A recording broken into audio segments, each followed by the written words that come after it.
11:05 de la mañana, es momento de nuestra primera entrevista y del otro lado de la línea está Facundo Nehamkins, que es analista político. Facundo, buenos días, Dante Palma te saluda. Hola Dante, ¿cómo estás? Buen día. Muy bien, una alegría escucharte, Facundo. Lo mismo. ¿Sabes que empezamos el programa, naturalmente te imaginarás, hablando de la famosa foto y bueno, ayer Cafiero a la mañana y luego el propio presidente pidieron perdón y yo pensaba, le decía a los oyentes también acerca de la necesidad de, bueno, o en todo caso, cómo es la comunicación en momentos de crisis. Entonces, te pregunto a vos que sabés mucho de esto, ¿te parece que hicieron bien tanto Cafiero como el presidente en hacer este pedido de disculpas? Digo, comunicacionalmente hablando, ¿es el camino correcto? Me parece que está bien que cuando hay una situación de crisis de estas características, prime el sentido común, ¿no? Es decir, lo que vos harías en una situación como esta, lo que haría cualquier persona de bien, ¿no? Estamos pensando que siempre partimos del supuesto que son gente de bien, entonces me parece bien que, bueno, digamos, puede ser que alguien se mande una macana, está dentro de las posibilidades, incluso aunque seas presidente y eso implique pasar por el escarnio público, pero, digamos, me parece que está bien encarado en el sentido de decir, bueno, está bien, esto lo hice, esto pasó.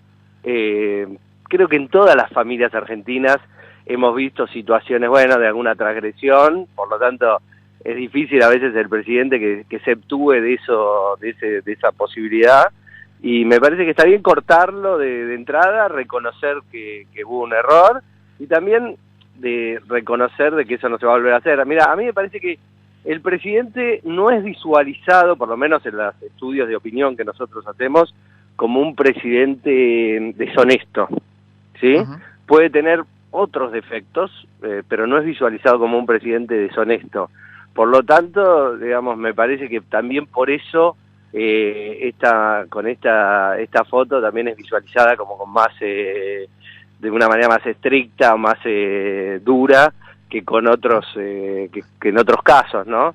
Por lo tanto, me parece que está bien el reconocimiento del error y tratar de terminar el tema y salir hacia adelante, porque si vos no reconoces el error, después, digamos, los adversarios políticos siguen martillando sobre este tema. En cambio, con el reconocimiento del error, me parece que el tema está como cerrado desde el punto de vista comunicacional. Por supuesto, es un tema que va a volver, y esperemos que no haya otras situaciones así que surjan en el futuro, porque bueno, eso podría afectar la credibilidad del presidente, pero si fuera así me parece que está bien encarado. Facundo, esto es una opinión mía, vos me dirás si estás de acuerdo o no, pero la sensación que yo tengo y que se ve mucho en los spots de campaña del gobierno es, bueno, apuntemos a plan de vacunación y promesa de futuro. Ahora, en el caso de la oposición, por lo menos yo lo veo como más desordenado en cuanto a la línea de hacia dónde ir o dónde pegar o cuál es el tema. Entonces te pregunto si vos lo ves así y a su vez te agrego, si ese es el caso, ¿qué figuras de la oposición las ves como mejor plantadas en cuanto a la línea discursiva? A ver, coincido 100% en el caso del planteo político del gobierno, de la campaña política del gobierno, del oficialismo. Creo que está bien planteado porque fueron 2 años muy duros desde que asumió el gobierno. Bueno, de diciembre a marzo fue acomodarse y después enseguida vino la pandemia, ¿no? Por lo tanto fueron 2 años muy duros por los argentinos. Los argentinos necesitan recrear expectativas y el gobierno, digamos, lo que está transmitiendo es con vacunas, digamos, vamos a poder, digamos, volver a la vida que queremos, ¿no? A la vida normal. Y bueno, después hay que ver si puede ser eso así, no sabemos, ¿no? Esta pandemia muy prevista, pero en principio me parece que está bien como estrategia de campaña. El problema en el universo opositor es que me parece que no está saldado al interior de la coalición o de la principal coalición opositora cuál es la línea que va a primar o que va a dominar. Por eso también es difícil ver cuáles serían los rasgos de ese eventual futuro gobierno. Y ahí me parece, digamos, por supuesto si ganaran, ¿no? Y ahí me parece que hay una tensión entre 2 ideas que tienen que ver con la evaluación del gobierno de Mauricio Macri, que hace la propia coalición opositora, y con la mirada que tienen hacia adelante quienes eventualmente lo reemplazarían o lo desplazarían en el liderazgo.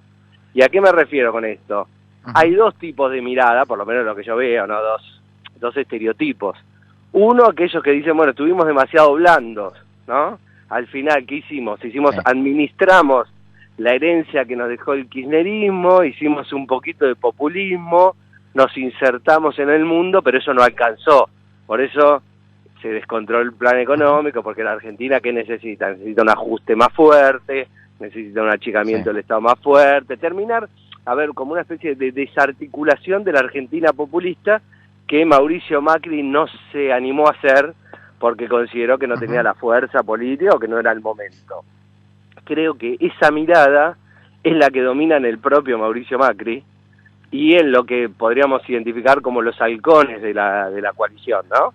Es lo que uno ve en redes, lo que uno ve en la línea de Patricia Bullrich. Y después me parece que está la línea de aquellos que podríamos identificar como las palomas, que no es que son de izquierda o socialistas, pero sí que me parece que tienen una mirada un poco más realista de cómo es la Argentina y entienden que no hay manera de ni siquiera transformar mínimamente en el sentido que ellos quieren la Argentina si no hay un diálogo, una conversación con actores que en la Argentina tienen mucho peso y mucha relevancia, como, digamos, no solo son los empresarios, sino también los sindicatos, no solo es el mundo, digamos, en el cual uno se mueve de la oposición y los medios opositores, sino sobre todo el peronismo, ¿no? Que maneja recursos institucionales muy importantes. Entonces me parece que esa mirada, en la cual uno podría identificar a Horacio Rodríguez Larreta, a María Eugenia Vidal, a Martín Lustó, por decir algunos,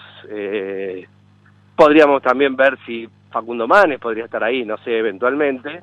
Me parece que hace que, digamos, todavía ese espacio disputa por el liderazgo de la coalición, pero no define con claridad cómo como decía un viejo político, cómo se come ese diálogo, esa conversación y esa construcción de consenso, ¿no? Entonces, bueno, tampoco tienen la exigencia de decirlo, porque esta no es una elección presidencial, es una elección legislativa, y entonces no tienen la exigencia de tener que presentar un plan, un programa de trabajo, sino que alcanza con criticar a quienes están gobernando, ¿no? A veces en elecciones de medio término, con la crítica parece ser suficiente si es que al gobierno no le ha ido bien. Ahora, Facundo, en esta misma línea de lo que vos decís y también con los estereotipos de los cuales tenemos que caer, pero, a ver, tengo la sensación, y otra vez pregunto, se modera, digamos, cuando, si querés, vencen las palomas de Juntos por el Cambio. Juntos por el Cambio pierde votos por derecha, no muchos, pero bueno, estarás midiendo, de hecho creo que te habré escuchado también, digo, 6, 7, 8 puntos que puede perder con Esper, con Milei en capital y provincia. Pero cuando se modera el oficialismo, no pierde votos por izquierda, ¿no? Pareciera como que digamos, los que están, los más duros dentro del kirchnerismo todavía entienden que no hay que romper o no hay que salir con otra alternativa. ¿Estás de acuerdo con esto? Y si estás de acuerdo, la pregunta sería ¿por qué pasa eso? A ver, digamos, yo lo que te diría es, en la coalición gobernante no hay pérdida de votos, más que por izquierda, yo te diría, no hay pérdida de votos porque todavía no hay una alternativa peronista que le capture votos a una coalición que es predominantemente peronista, más allá que pueda tener rasgos de izquierda o de gobierno nacional y popular, más allá de eso, me parece que no aparece una fuerza peronista como le apareció en su momento a Cristina, que le sacaba no votos por izquierda, sino que le sacaba, por el contrario, votos peronistas más conservadores, que no querían seguir votando al peronismo si estaba hegemonizado por el kirchnerismo. Ahí me parece que la inteligencia de Cristina pasó por entender que después del 2015 y 2017, si bien ella podía tener, digamos, la masa de votos electoral más importante dentro del peronismo, no le alcanzaba eso para construir una coalición mayoritaria como la que se requiere para ser presidente. Entonces, me parece que hay un trabajo, más allá de las disputas internas, hay un trabajo siempre por conservar esa unidad, y me parece que en eso está Massa, está Alberto Fernández, está la propia Cristina, está la propia Cámpora, es decir, todos trabajan para conservar eso. Por eso lo de Randazzo tiene poca fuerza, porque es el solo, digamos, ¿no? Sí, y sí. es muy difícil que el votante que acompaña por izquierda al frente de todos se pueda sentir identificado con opciones de izquierda que son muy testimoniales o muy radicalizadas, por decirlo de alguna manera, ¿no?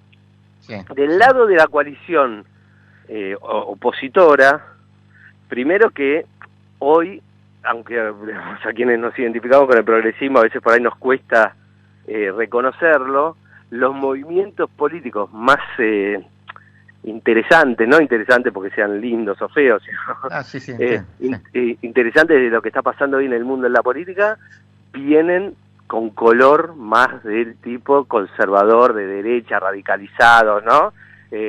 Liberales anarquistas, pro mercado, bueno, lo que ha pasado en Brasil, lo que ha pasado en Estados Unidos, lo que pasa en Europa, bueno, Argentina no puede ser una excepción a eso, y también esos movimientos lo atraviesan, y eso explica el surgimiento de figuras como Esper, como Milei, y que esas figuras tengan algún nivel de seguidismo importante. Ahora, claro, eso lo contenía el PRO, ¿no? Antes de la experiencia de Mauricio Macri como gobierno. El tema es que el gobierno de Mauricio Macri fue una experiencia no positiva para esos grupos, porque no inició ninguna de las reformas que esos grupos tenían como expectativa que ese gobierno realizara, y por lo tanto eso permite la aparición. Ahora, también es cierto que las elecciones legislativas son más proclives a la fuga de votos por izquierda, por derecha, por peronismo, por lo que fuera, y después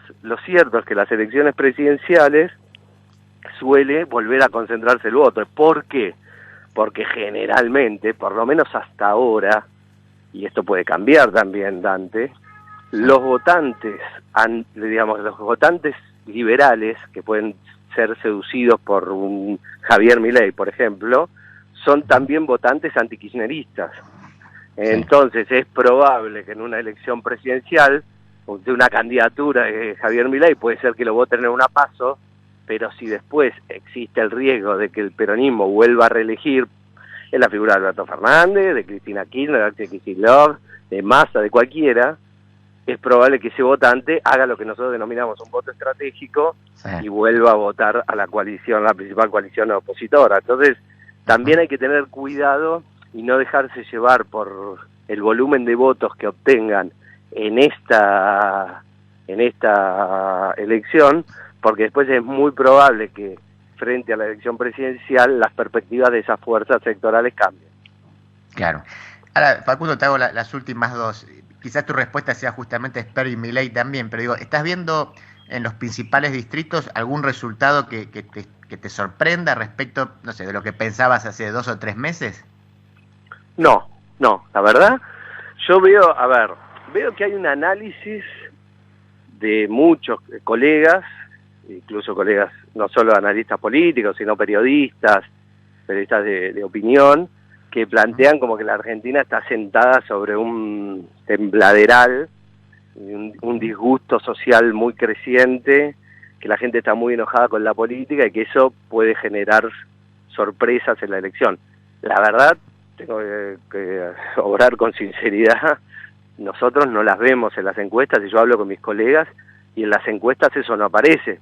Por supuesto que aparece cierta decepción de la gente, cansancio, bueno, la situación económica no está bien, la situación sanitaria todos ya la conocemos, entonces eso genera una sociedad cansada, ¿no? Un poco, digamos, con expectativas de ver si en algún momento se produce un cambio más positivo para sus intereses. Ahora, eso no se expresa todavía en ninguna figura.